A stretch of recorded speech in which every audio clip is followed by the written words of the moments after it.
VikesNow, Dustin Baker. We are tunneling toward a week 8 matchup against the Arizona Cardinals. And per usual, Wednesday, Josh Frey is in the house. What up, homie? Not too much, man. Doing good. NBA in full swing now, so got that going on too. I know you're an NBA head like me, so Mm-hmm. that's exciting. Football all weekend. Couldn't be better. Couldn't be better. I know. Did we have the Equinox or that's on its way? I think it was, I want to say it was Saturday, something like that. But Yeah. yeah. I'm absolutely an NBA brain right now. Well, I'm a LeBron guy and I have been since 2003. And right now, those sons of bitches can't shoot the basketball. And it feels like a nightmare that's repeating, like didn't change one iota from last year. Like Darvin Ham is just Vogel. And so we shall see. We'll have to do an NBA show sometime so I can get all my frustrations out. I think they can turn it around. They're playing all these good teams, but I swear to God, it's like sitting down like I never left the couch from last May or so.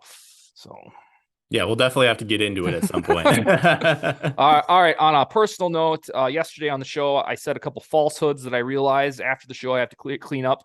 I erroneously implied that Patrick Peterson is 34 years old. That is not true. He's 32. And then spitballing some of these trades, I said that the Vikings satchel of draft picks for 2024 was untainted, but that is incorrect. Jalen Reagor was obtained for a conditional fourth. I think it could be a fifth if he doesn't do much. I can't remember the exact terms of it, but Kwesi Adoffermensa is already using 2024 draft capital as well. So I want to keep the record correct. But Josh and I already processed the Miami win last week. So we're in full Arizona mode. And then we'll talk about some of the bye week juiciness, trades, free agents, and all that.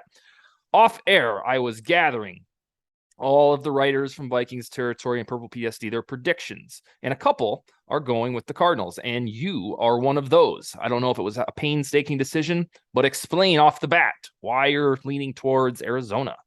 Yeah, this is mostly just because everything has gone so perfectly for the Vikings so far this season. Like 5-1, I don't think anybody could have predicted a better record than that going into the bye.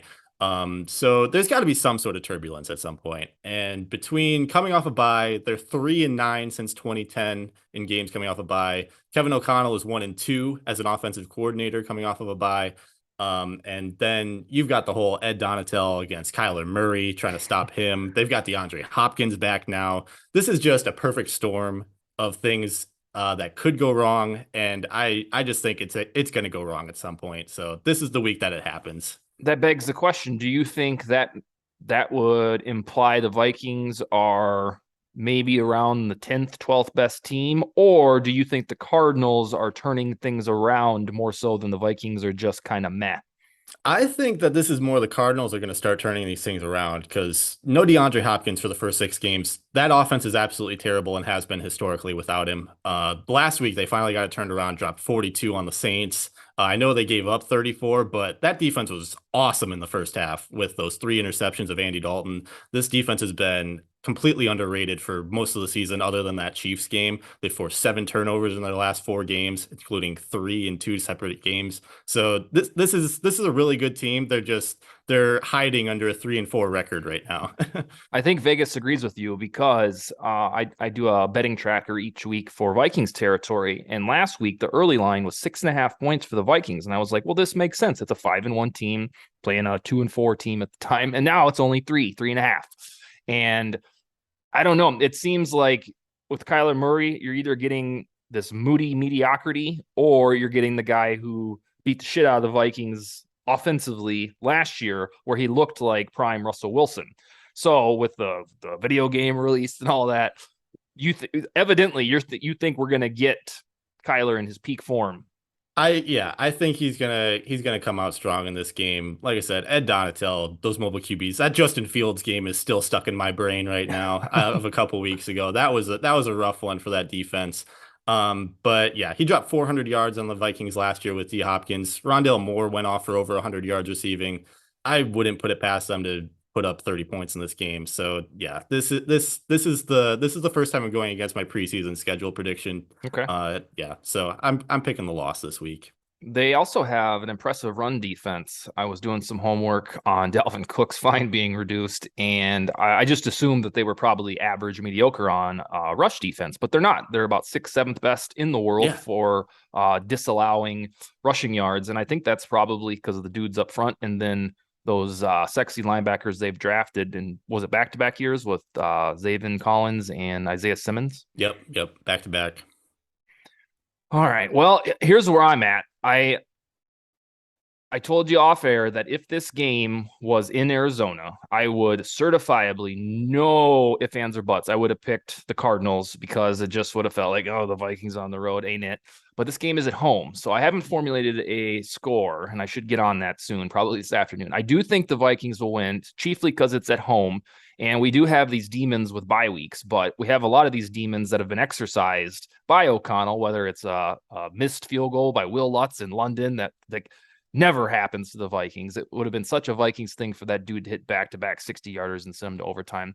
So I'm trying to get rid of my old thinking of like, well, of course they're going to blah, blah, blah, because that's how Zimmer did it. That's how Leslie Frazier did it. So I think I will settle on the Vikings to win. What do you say about the same Cardinals team on the road 2 weeks ago, only putting 9 points up against the Seahawks? Is that just Hopkins-itis without him? I do think part of that is Hopkins-itis. Like that offense looked completely different on Thursday, even coming Mm-hmm. off a short week with Hopkins. So I think he does do a lot for that team. Last year they were terrible. I think they went, what was it, like 2-4 without him again. So yeah, I think this dude is one of the best receivers in the entire world. So he is probably the MVP of that offense right now. Okay. You mentioned the Bears, and I don't do too much Bears praise anywhere, especially on this show, but I kid you not that when they just tarred the Patriots in New That was England, crazy. yeah, that convinced me that, they're certainly not a playoff team, but that team is not as bad as I have thought for 2 months.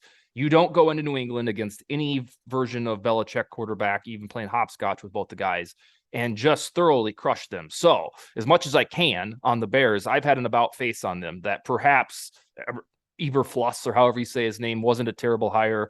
Maybe once they realize that you got to, get Fields on the move, that they can be an average football team. Right now, they're 3-4, and it was a squad that people put in the basement, like me, at the beginning of the season. So this isn't Bears hour, but do you feel the same way that, okay, these guys are probably better than the Lions?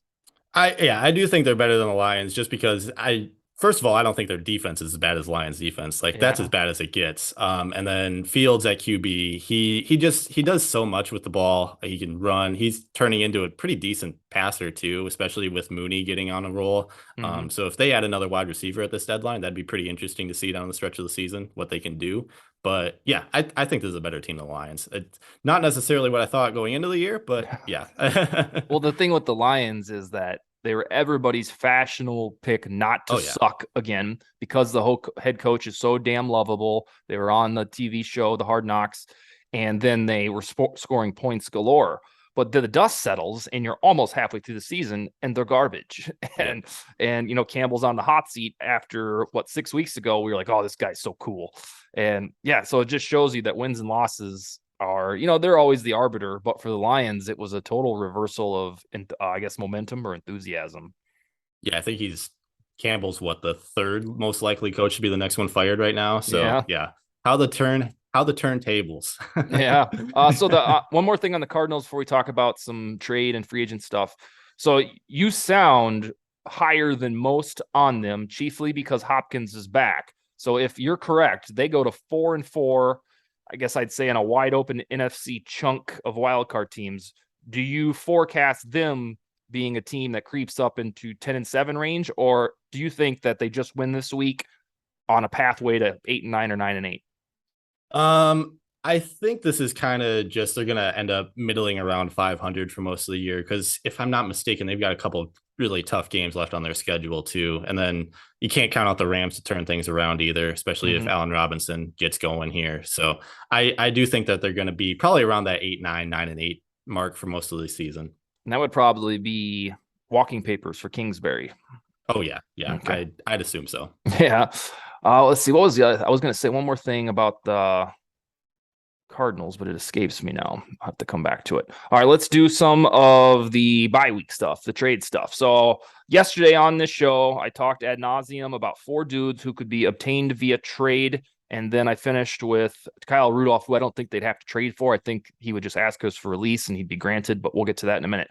But the guys that I came up with who are realistically available, A, and then B, obtainable for low round draft picks, in my opinion, are Sidney Jones from the Seattle Seahawks, slot corner Sean Murphy-Bunting from the Tampa Bay Buccaneers, William Jackson from Washington, who flat out says that he wants out. Out of those 3 guys, because you can't trade for them all, to fortify the CB depth, which one would tickle your fancy?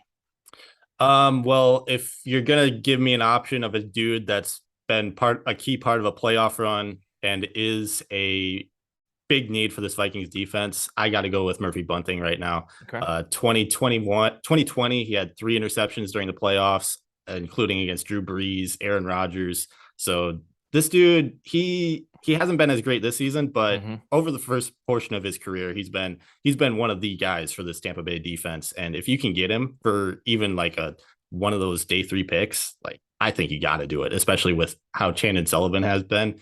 He hasn't been bad necessarily, but he's not great. And I feel like you got to upgrade that position if you want to be considered one of the serious contenders. I can tell you why we're not universally mad at Chandon Sullivan is because he's better than Mackenzie Alexander was last year. Yeah. And because he isn't garbage, we're like, this works. But on the whole, he's not very good so far. He's had a couple plays, but pretty much any NFLer does. So would you would endorse a trade for Murphy Bunting? He seems to be available. Do you think that he would immediately be a slot corner? Or do you think that he'd split time with Sullivan if that happened? I think especially first off, you'd probably want to split time just to let him get organized, get familiar with the defense. And Chandon Sullivan's not bad by any means. So you can get by with a few more weeks, especially against probably the Cardinals and then the Commanders. You can probably get away with putting him out there. So I would foresee maybe that Buffalo game would be when he first steps in as a starter for the Vikings if he got traded. Okay. Yeah. So it comes down to, for him, if Kwesi Adofimans and Kevin O'Connell believe there is a need, or if they are eternally high on Sullivan. I guess that's just an in-house opinion. Sidney Jones and William Jackson would be more outside guys. Do you agree that it would be smart to find some depth in the event Peterson or Dantzler were injured, or would you be somewhat content rolling with Booth or Evans? I would like to find some depth out there if you can, especially if it comes on the cheaper end. Just because I know Peterson's been absolutely awesome for especially these past few games. But you got to think at some point the 32-year-old is going to take a step back to where he was in 2021, unless he just found the fountain of youth somehow this offseason, because he's been absolutely incredible for the first 6 games. But yeah, if you can find some decent depth, I'd go get it, because throwing Andrew Booth, Caleb Evans out there with some of these games left on the schedule, that could get rough. That could get rough for a rookie. And I should point out that Booth, especially, and Evans, we shouldn't have this feeling. They should start to halfway through the rookie. This should be a time where if one of the other guys got hurt, that they, especially Booth, should go in, but he's been hurt. So it's a little sad that we're talking about, well, we can't start Booth. We shouldn't have to say that. So in that vein, I have to point out some of the negativity, because if we were doing this show, which we probably did in August, we'd be like, oh yeah, Booth will be fine. That first day of training camp when he was a dog. Oh yeah. But he just hasn't seen the field. All right, so the middle of the defensive line, I consider iffy with Jonathan Bullard. It was still weird that they signed him and he became the guy that started over everybody, especially over your guy, Jalen Twyman, who now plays for the Dolphins. But they could also probably improve at that used to be called the 3-tech defensive tackle, but I don't know what technically it is in the 3-4 at Jonathan Bullard's spot. So Daron Payne, he could be on the market. And then Sheldon Richardson, a familiar face, is still a free agent. Would you endorse somebody over Bullard, or and if so, would it be Daron Payne, Sheldon Richardson, or finding a way to get Ndamukong Suh?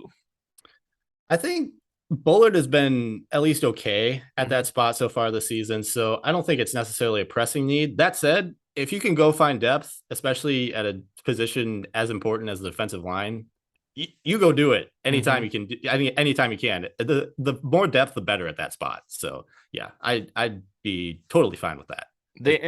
And they also already did that with Ross Right, Blacklock, but I right. don't know if He hasn't really seen much time though, especially with yeah. James Lynch, especially there. I think Richardson makes all the sense in the world because he's always so consistent and equitably stopping the run, rushing the passers. Zimmer used him on the edge when things got dire last year. And I know he would be affordable. He's already been here twice. So I think that would make sense, but it's just Right. it's kind of like the Chan and Sullivan. We don't know if they're discontented with Bullard like I am. I don't know. It just seems that I think there could be significant improvement with Richardson or Ndamukong Suh, but I'm guessing the Suh thing would have already happened by now. Yeah, I think if they were going to go get Sue, it probably would have happened. I think he's asking for probably way too much money for pretty much any team to say that they're going to go do it at this point. So I wonder yeah. if he'll sign on a dotted line somewhere because when the season's half over, he ain't getting 8 million. Oh man, one of those teams. I mean, I don't know if he'd even be interested in this right now, but Green Bay, have you seen their run defense over these past few weeks? It's been kind of rough. So they could use a guy like him over there. Amen. I don't know if they'll probably find a way to right the ship and then hopefully for our sake, only get a wild card. But yeah, it's weird that Green Bay isn't an attractive destination through 7 weeks. I love it. Yeah, it's like the first time in like 30 years that nobody wants to go there. So yeah, yeah, so bizarre. All love it. right, so those are all my trade ideas. Do you have any brooding in your brain that would make sense for the 5-1 Vikings? One that I've been kind of thinking about is over in New York, young CB by the name of Bryce Hall has been floated out there a few times. He was a dude at Virginia. He pretty much played all over the field for that defense. He was outside corner. They threw him in the slot a few times, and then threw him at safety even a couple times too. And with the way that Kwesi Adofo-Mensah has built this defense, with a ton of versatility, guys that can play all over the field, especially through the draft. I think that that's an interesting guy to go get, and a 5th-round pick in 2019, I think.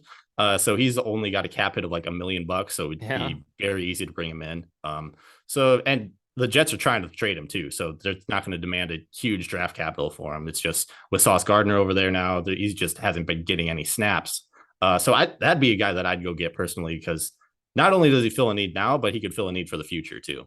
I got to ask you on those Jets. You said Bryce Hall, that's his name?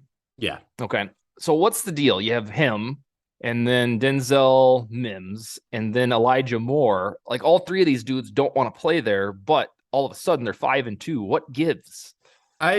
So for the Hall thing, especially, I think it's just that the Jets themselves really don't have a need for him. So they're just trying to get some draft capital back so that they don't lose him in free agency for nothing in a couple of years. So I think that's where he's at. As far as Elijah Moore, that makes absolutely no sense. I don't know why you wouldn't want to play for a 5-2 team, especially when you got like 100 targets last year. You'd probably be one of the more featured receivers in the offense if you actually wanted to play. So I don't get it. Yeah, it's weird. It seems like those should be the requests of a 2-5 team, not a 5-2 team. Exactly. Yeah. And you'd have to be like a 5-year veteran at that point who's actually proven something too. So all right, so that's your trade idea. So we talked last week about how the Vikings will probably, hopefully, pick after 20, barring a mammoth collapse like 2016. What's your flavor of the week for who the Vikings should get in the draft 6 months from right about now? So this could be an interesting one, because obviously nothing's set in stone right now. Last year we went into the season, Kayvon Thibodeau was easily the number 1 overall pick. But in the 3 months between the end of the 2021 season and the actual draft, he dropped down to number 7, right? So everything's going to change between now and then. But if I was the Vikings, I'd be looking at the wide receiver 2 spot. I think there's a couple of decent guys there that you could go get. Between Jordan Addison, depending on if he falls, and even Kayshon Boutte out of LSU, pair him with Justin Jefferson again. That could be a really dangerous duo. Then the other one, we talked about it last week, off-ball linebacker. I don't know if they'd necessarily do it in the first round, just because that's just a position that teams get weird about drafting in the first round for some reason, kind of like running back. But Trenton Simpson out of Clemson, talked about him. He's all over the place. He does absolutely everything in Clemson's defense. He does pass rush. He's a run stopper. He's one of the best cover linebackers in the entire draft too. So that would be interesting as a replacement for Kendricks eventually. And then Henry To'oTo'o out of Alabama. Obviously, Bama always produces great defenders at the NFL level. So he's on my radar just because of that, and he's just got great coverage skills. So yeah, those are definitely the two spots that I've got my eye on. I don't know about they could, if things go awry here over the next few weeks, I guess I could look at a QB, but I just don't know that there are a ton of quality guys that are going to be available in the like late teens, early 20s of the draft this year. So yeah, I think if this season did emulate 2016, which God would be so sad for our that'd lives. be terrible. Especially because it's a first-year head coach. Everybody's so excited about him, and if they just did the exact same thing, it would be hell. But yeah, I think even if they did that, still the bottom floor is probably 8 and 9, which would put them right in their usual 12th or 13th spot. I think if they realize for some horrific reason that Cousins ain't it, and they got to do something with his contract, even though there's a lot of dead money, then you'd have to do like a Niners trade for Trey Lance. And by that, I mean trade a bunch of draft capital to get into the top 10 to get one of the big names. I don't know that doing this Kellen Mond bullshit, like, oh yeah, well, we got a guy in the 3rd round who's really raw. I don't know that we want to see that again because I don't know. I know that's kind of how they did it with Alex Smith and Patrick Mahomes. Mahomes was also the 10th overall pick. I think you'd have to shoot for the stars if you want to be done with Cousins.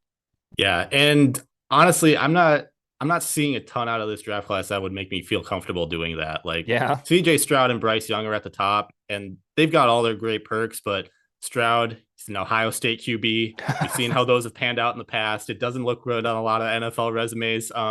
And like, he's good. He has a decent arm, but there's none of that superstar potential that we saw out of like a Trevor Lawrence or a Joe Burrow over the past. It's just better than last year, pretty much. Right. That's where I'm at. Like, these are guys that if you get them in a good offense and then let them sit for a year, maybe they turn into something, but I don't see a ton of great year 1 starters in this class right now.